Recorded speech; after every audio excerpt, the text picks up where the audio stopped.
Ever wondered how ethical hackers analyze web traffic to uncover vulnerabilities? By the end of this video, you will know how to filter HTTP requests like a pro, define a testing scope, and organize traffic for a faster and more efficient testing, all using Burp Suite. So let's get to it. Before we start, let's quickly revisit the basics of HTTP and HTTPS, as they are essential for understanding web traffic and effective testing. HTTP is the protocol that handles communications between your browser and the web server, sending requests and receiving responses. These requests sometimes can include components like methods, headers, and sometimes a body. Every interaction with a website involves requests and responses, whether it's logging in, submitting a form, or loading a page. These responses can reveal valuable data or even potential vulnerabilities. However, today most websites use HTTPS, which adds encryption via SSL and TLS to secure data in transit. Now, this prevents attackers from tampering with sensitive information. See this padlock here? It indicates that the website is using HTTPS. Now, despite the encryption, Burp Suite can intercept and decrypt HTTPS traffic using its SSL certificate, making analysis possible.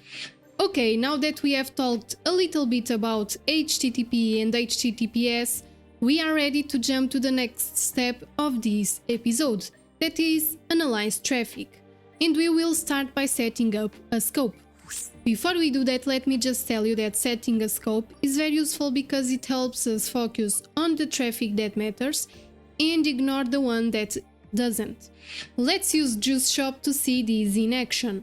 So we go to the Target tab, we click on Scope, we copy the URL that we want to add to the scope, we click Add, and we paste the URL here. Now we click OK, and if you want, you can add other URLs. By adding this URL, we are telling to Burp Suite to focus only on the traffic from this URL. Okay, let's move on to the sitemap section. The sitemap section can be found on the left side of Scope. Here you will see all the endpoints Burp Suite has discovered. So for instance, when you browse a website like this one that we are using, so let's do it. We open our Burp's browser, we paste the URL here, and when you browse the website, like clicking on products or trying to log in into your account, Burp logs these requests in the sitemap and organizes them in a tree-like structure, much like a directory, and you can see it here on the left side. Sitemap is useful because you have a general view of all discovered endpoints, which can be beneficial to uncover hidden or sensitive paths. Even though sitemap is very useful, there are other features on Burp Suite that are as well useful and important. So let's move on to the HTTP history, a powerful feature in Burp Suite's proxy tab. So you go to proxy, then HTTP history, and this is where all the intercepted traffic is stored for analysis. Now here in the HTTP history tab, you can see all the requests and responses Burp Suite has captured. Each row represents one request, so this one represents one request, this represents another, and so on. And we have columns that show key details, like this column show the host, this column show the method, this the URL, and so on. Now, if you click on a random request, for instance this one, you can see all the details of the request, including the request line, that is this line here, the headers, that are these lines here, and sometimes the body. Now, it's important for you to know that each HTTP method serves a purpose. The GET method, that is this one here, retrieves data like browsing products in a store. The POST method, that is this one here, submits data like logging in. So, I told you that it's important for you to know about these methods, and this is because it will help you focus on the right requests during testing. For example, imagine that you are a bug bounty hunter and you want to test a login page. Then you know that a login page uses the post method. So you can save your time and filter all your requests by, in this case, the post method.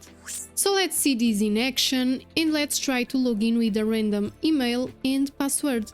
user@user.com 1234, and before we can click login, we need to go to intercept and turn it on and enable our Burp Suite. Now we can click login and go to HTTP history, and as you can see we have here our login request that has a post method. Now we can turn off our intercept and disable our Burp Suite because we don't need it anymore, and go back to HTTP history. So as you can see we have here a lot of requests, some with get method, others with posts, and as I told you before, we are interested in the login page, and the login page uses the post method, so we will filter the traffic to focus only on the relevant requests, the ones that have the post method. So we go to filter, we insert post because we want the post method, and we apply and close. Notice how the list is now shorter. Now we only have the requests that have post method. Okay, until now we learned how to set up a scope, how to use sitemap, and filter our requests. Now let's search for specific keywords like password and email. Okay guys, let's see this in action. So as you can see, if you click on the login request, here below we have the credentials that we have inserted. Now we will see if these parameters, the email and password parameters, are vulnerable to SQL injection, and we will see if we get any sensitive data. But first, if you already saw the first video of this series about the basics of Burp Suite, then you should know that when we are testing things like the username and the password parameter on a request, we should send the request first for repeater. However, if you didn't see my video and you need to know what repeater does, then go take a look. Okay, now to send our login request to repeater, we right click on it, we send to repeater, we go to repeater, and here we have our request. Now let's see if these parameters are vulnerable to SQL injection by taking off the email and the password and insert the SQL injection payload. And we insert the same payload here on the password parameter. Now let's send this request and see what is the response.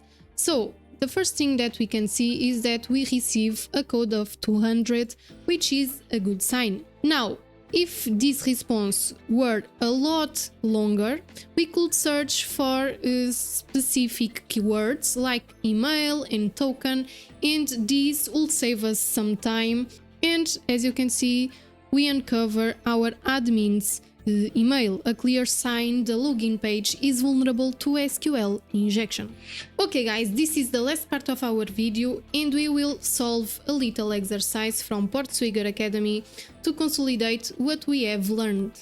We have here a shop, and as you can see we have a lot of categories. So we have the clothing, shoes and accessories category, food and drink category, and so on.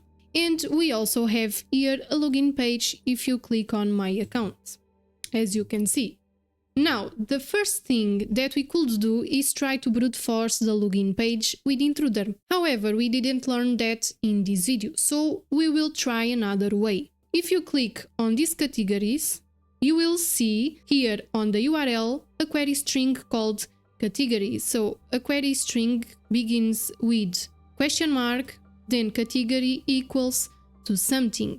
Now we can test this and see if it's vulnerable to SQL injection. But before we do that, we will define our scope so we can concentrate only on what's important. Now to do that, we click on home, we take this to the left side, we go to target, we click on scope, we copy this URL, we add the URL to the scope, and we click OK. And here we have our scope. Okay guys, it's done. We just set up our scope, but I also want you to see the difference between a login request and the request to retrieve data. So to do that, we just need to turn on our intercept, go to Foxy Proxy and enable Burp Suite. Now let's go to HTTP history, and while we click here, our requests are being cached by our Burp Suite. You click here, for instance, food and drink, and here we have food and drink, gifts, as you can see, pets, and now let's try to catch our login request. To do that, let's just disable our Foxy Proxy, we go to my account, we try to log in with random credentials, so admin 1234. Now we just need to enable once again Burp Suite and try to log in. As you can see, our login uses the post method, while our requests to retrieve data use the get method.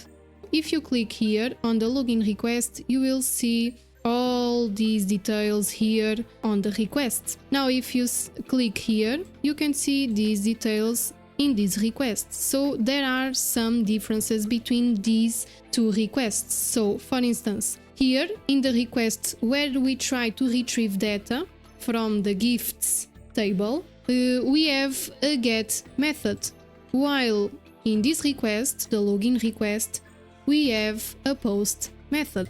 Okay guys, you just saw the difference between a login request and a request to retrieve data. However, we will not use the login request, so this one here, because we will see if the query string is vulnerable to SQL injection. So we will filter these requests by get method. To do that, we go to the filters, we insert get, and we apply and close. And as you can see, we have only the requests that have the get method.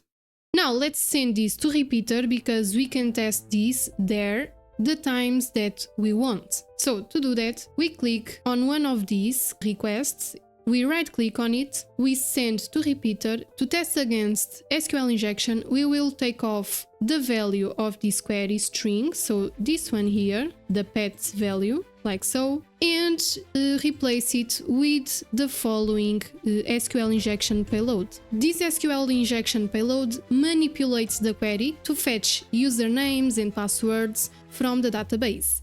If the input is not properly sanitized, we will retrieve sensitive data like the admin credentials. Let's send this, and here we have our response, and it seems okay because we received a 200 code, which is a good sign.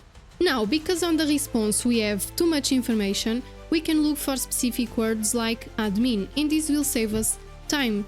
If we click here on the search bar, we insert admin, and let's see, okay, and here we have our administrator and his password. So let's try to log in with these credentials.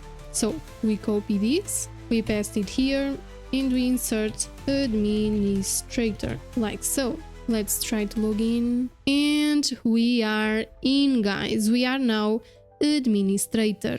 And this is it, guys, for this video. Of course, remember that practice makes perfect, so keep practice everything you learn in platforms like Hack the Box, TryHackMe, etc.